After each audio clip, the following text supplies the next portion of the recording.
¿Por qué cuesta tanto parar?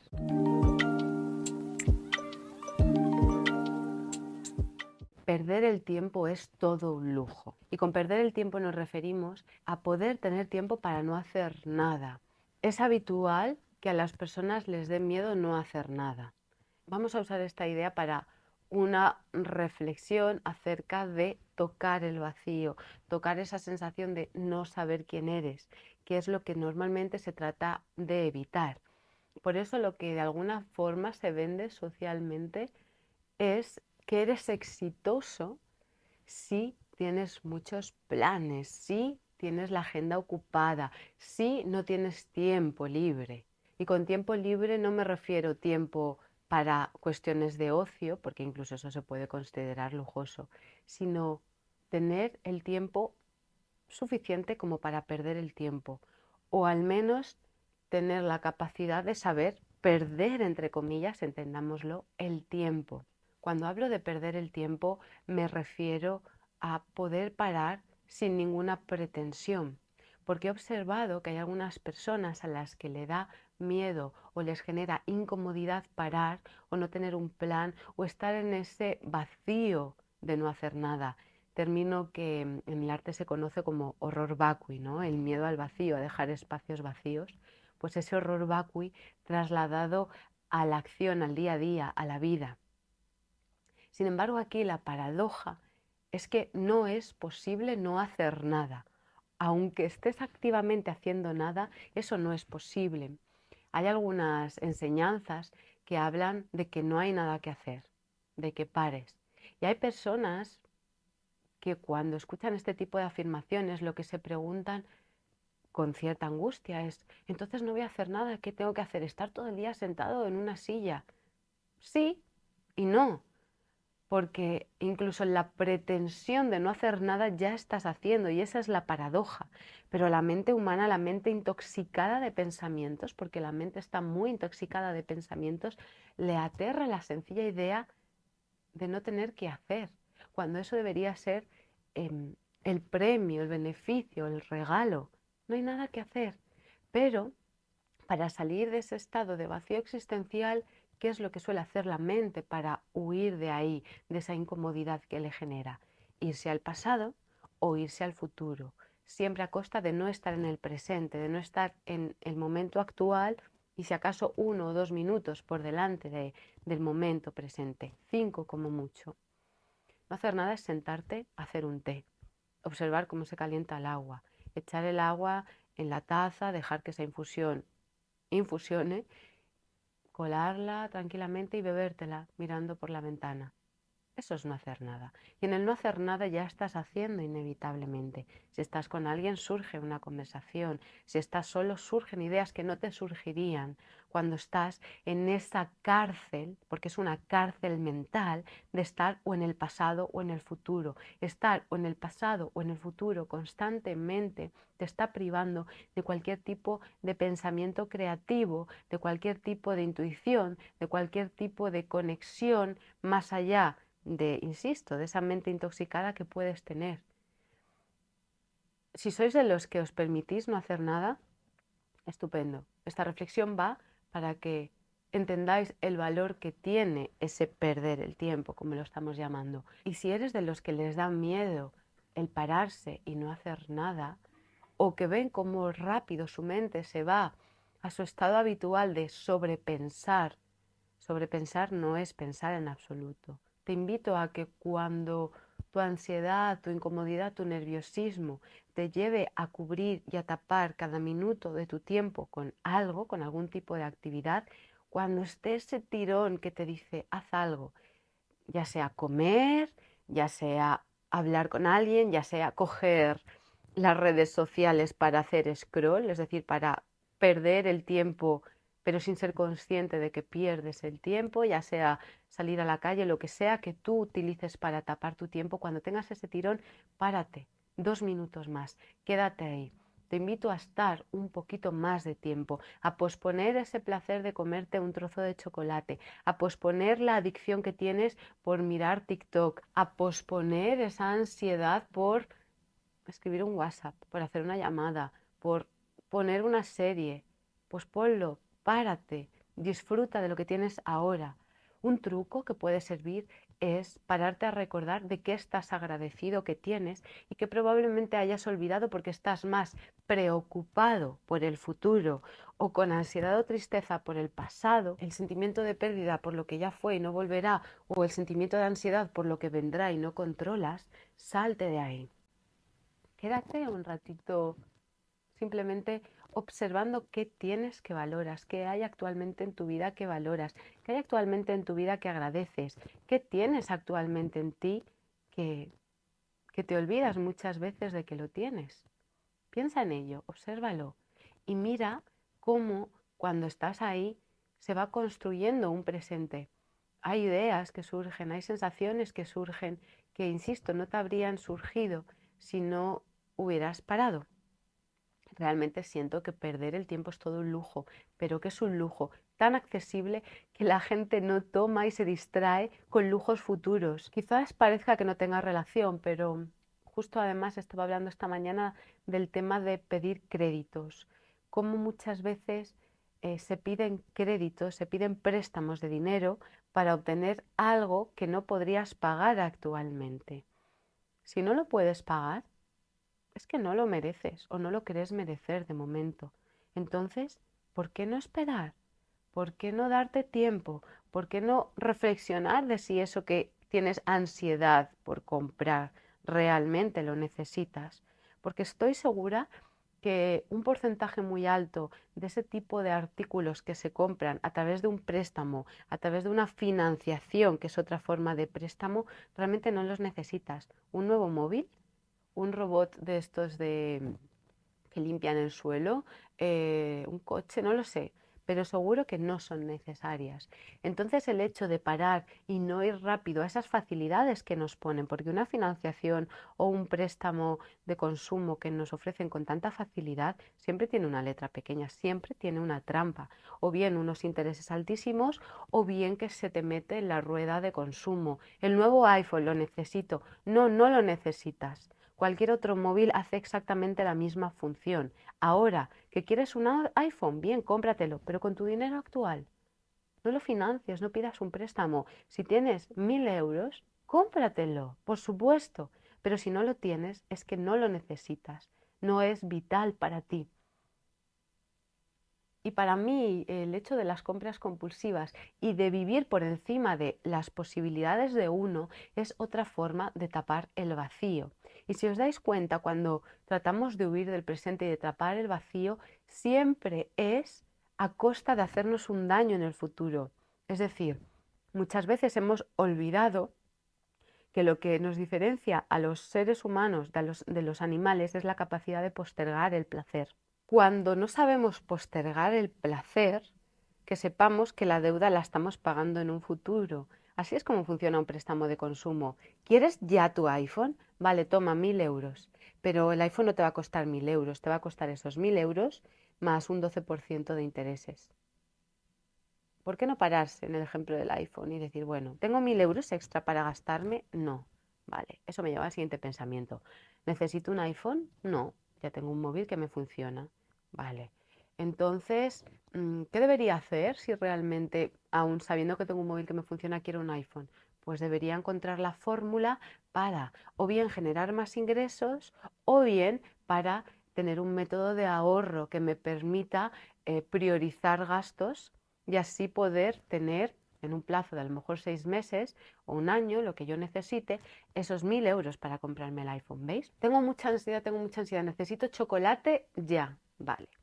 ¿Ese chocolate me va a sentar bien? Pues no me va a sentar bien porque estoy intentando bajar de peso y sé que cuando como chocolate no sé tomarme un trocito, me acabo tomando la tableta. Bien. Siento ansiedad y necesito tapar esta ansiedad y sé que si me tomo el chocolate mm, aplaco la ansiedad. Ok. ¿Y qué va a pasar si me tomo el chocolate ahora y aplaco la ansiedad ahora? Bueno, pues lo que me va a pasar es que en un mes voy a ver que no he conseguido ese objetivo de comer sano, por ejemplo, y de cuidarme.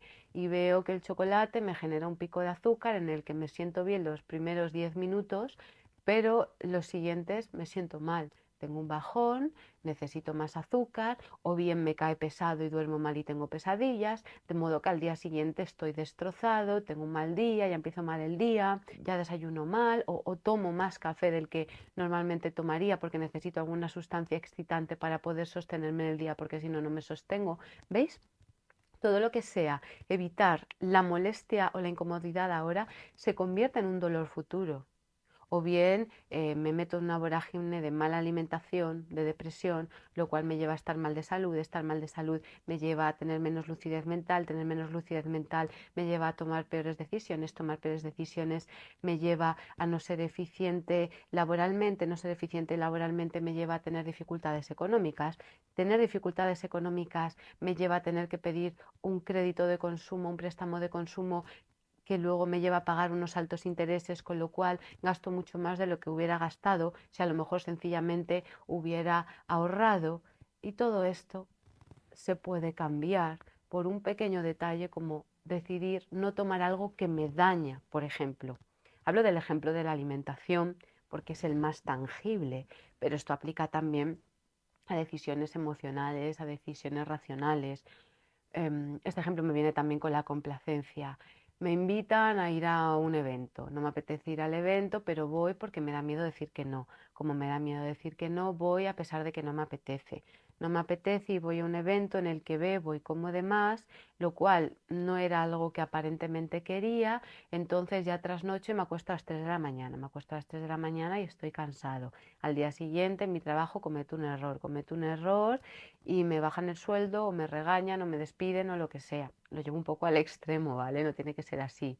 El próximo día esta misma gente me invita a hacer algo y no me apetece, pero vuelvo a aceptar porque ya les dije que sí, entonces ya he generado un compromiso o tengo una expectativa de que si voy a ese evento va a pasar algo maravilloso, sigo poniendo el poder fuera, como pongo el poder fuera, me hago codependiente o dependiente de los demás y necesito a los demás para ser feliz a costa de yo parar. Y de repente hay un día que me apetece quedarme solo en casa experimentando el vacío y perdiendo el tiempo, pero no puedo porque ya me había comprometido el fin de semana pasado, al fin de semana siguiente ir a otro evento y así, ¿me entendéis, no? Con los ejemplos. Es una cadena de descuidos hacia uno mismo.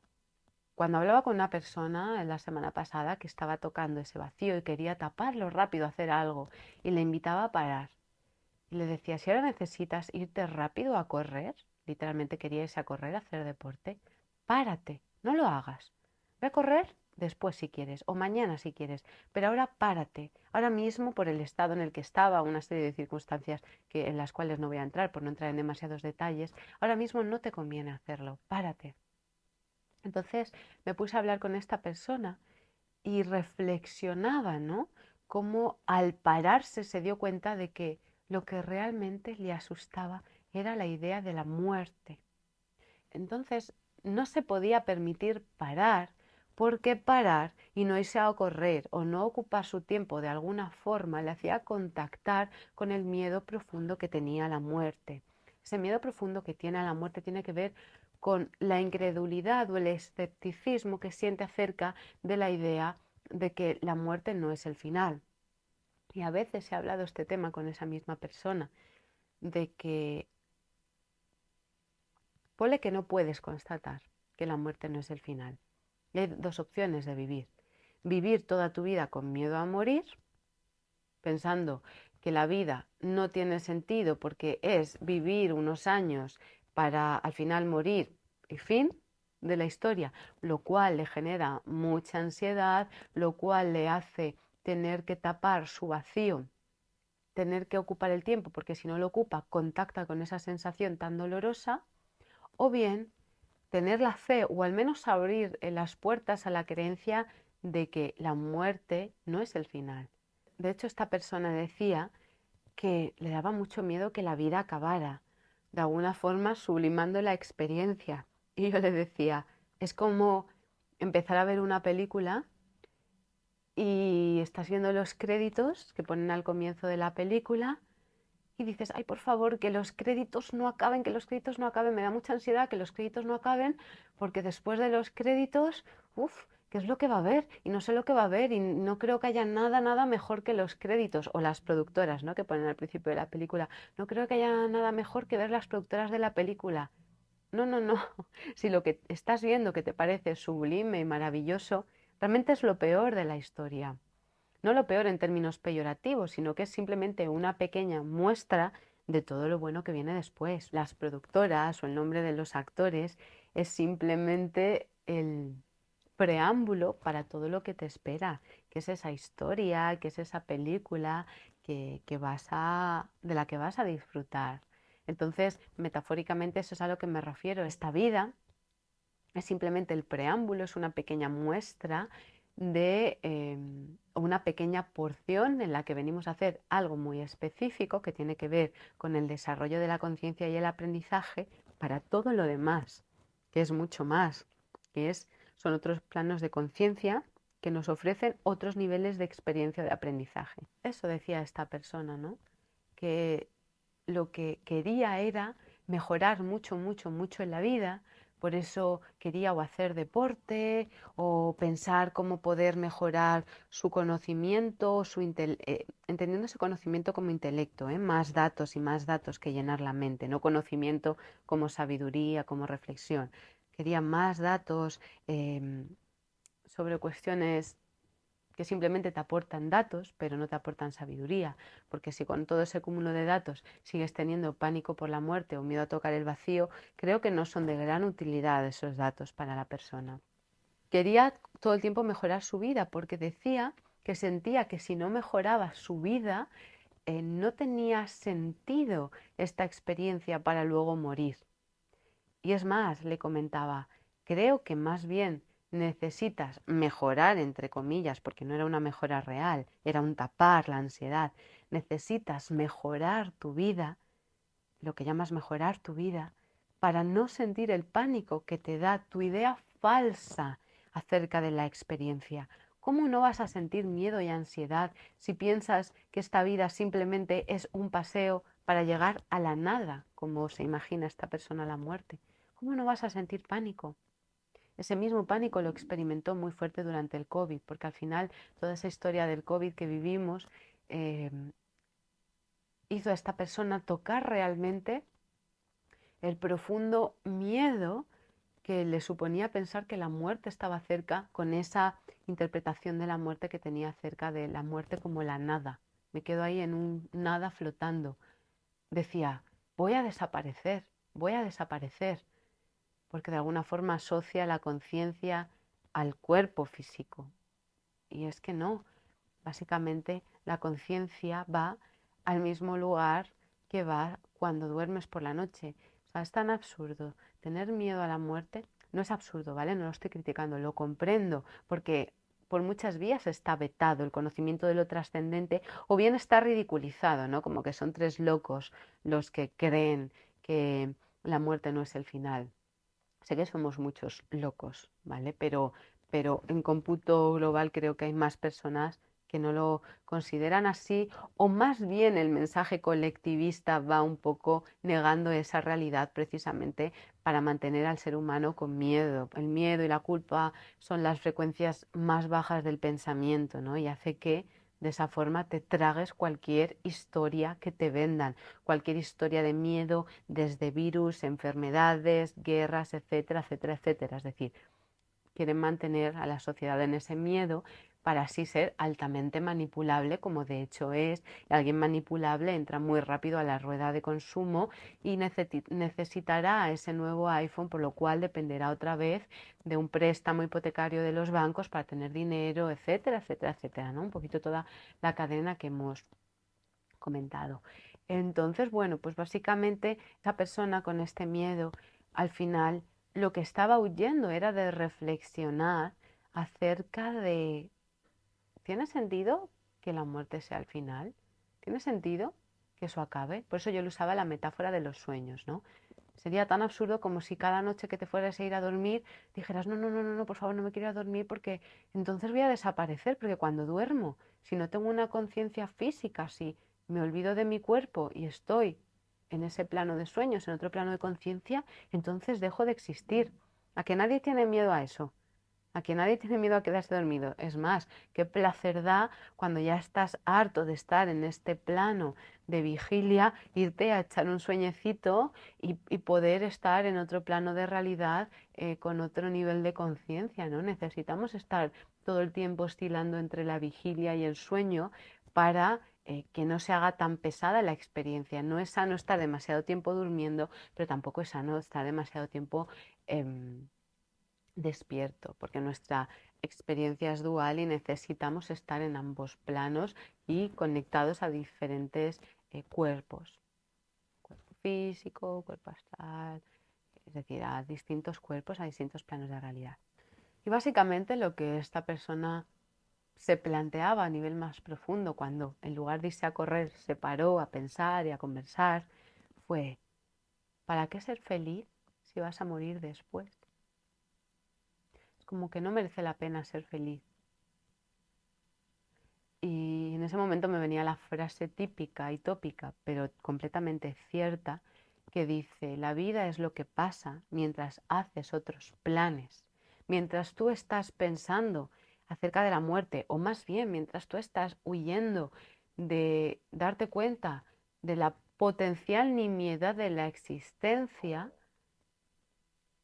está pasando la vida, mientras tú estás viendo cómo te puedes distraer para no sentir, está pasando la vida.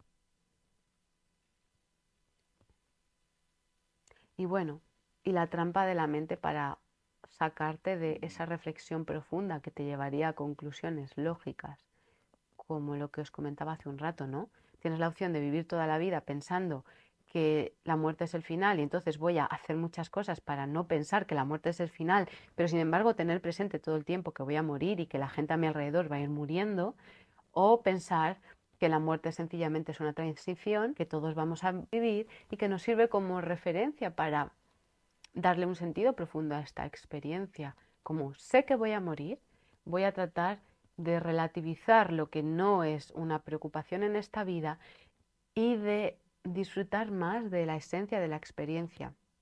De hecho, muchas personas cuando están cerca de morir porque tienen alguna enfermedad, lo he visto en varias personas con cáncer, o cuando están cerca de morir porque por edad les llega su momento, de repente toman un gusto profundo por lo cotidiano y lo sencillo, porque el sol les dé en la cara, porque el viento les dé en la cara, por ver los árboles como de floridos están, por ver el cielo. Es decir, es cuando estamos muchas veces cerca de irnos de esta experiencia física, cuando de repente se nos abren los ojos y se nos agudizan los sentidos para decir, wow, qué belleza esta hoja, qué placer estar aquí al sol sentado, simplemente sintiendo cómo calienta todo mi cuerpo. Todo eso se olvida porque estoy más ocupado pensando que tengo que tener éxito en algún aspecto de la vida en el que considere que es tener éxito, porque tengo que estudiar más o tengo que hacer más relaciones sociales o relaciones públicas o tengo que gustar más a las personas o tengo que adaptarme a esta moda o tengo que conseguir más seguidores no sé dónde. Ay Dios. Y de repente cuando has hecho todo eso y estás a punto de morir dices, si lo único que importaba era, wow, qué bonito está el cielo hoy, ¿no? Qué azul, o qué bonita y qué agradable es escuchar el sonido de la lluvia. Eso es lo único que importa realmente.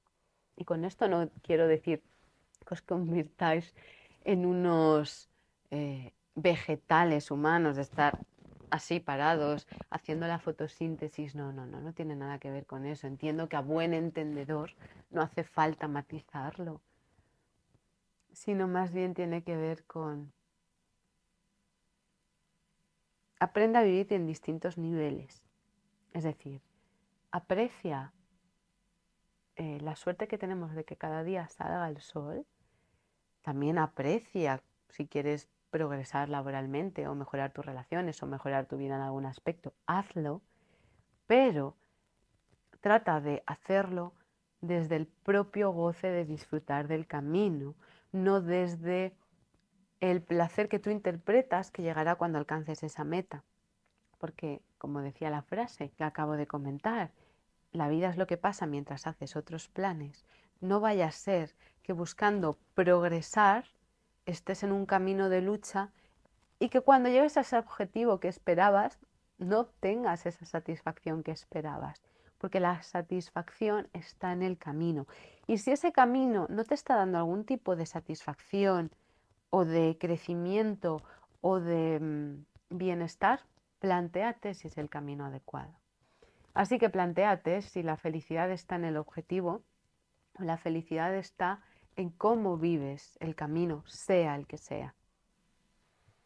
Y básicamente el punto final al que llegamos con esta conversación fue que el vacío o esa angustia no es que aflorara cuando la persona paraba. Ese vacío o esa angustia estaba todo el rato presente. Lo que pasa que el 95% del tiempo no era consciente de esa sensación de vacío, porque lo que hacía era actuar para taparlo. Esto es como cuando hay una ruptura sentimental y una persona siente mucho vacío y mucha tristeza. Ese vacío y esa tristeza no te lo ha dejado la ruptura sentimental. En una pequeña parte es posible, ¿no? Por el hábito que tienes a estar con una persona. Pero más bien el vacío profundo que te deja la pérdida de un ser querido, que te deja una ruptura sentimental, que te deja el parar cuando no paras, porque tu vida está llena de planes, como si eso fuera el éxito.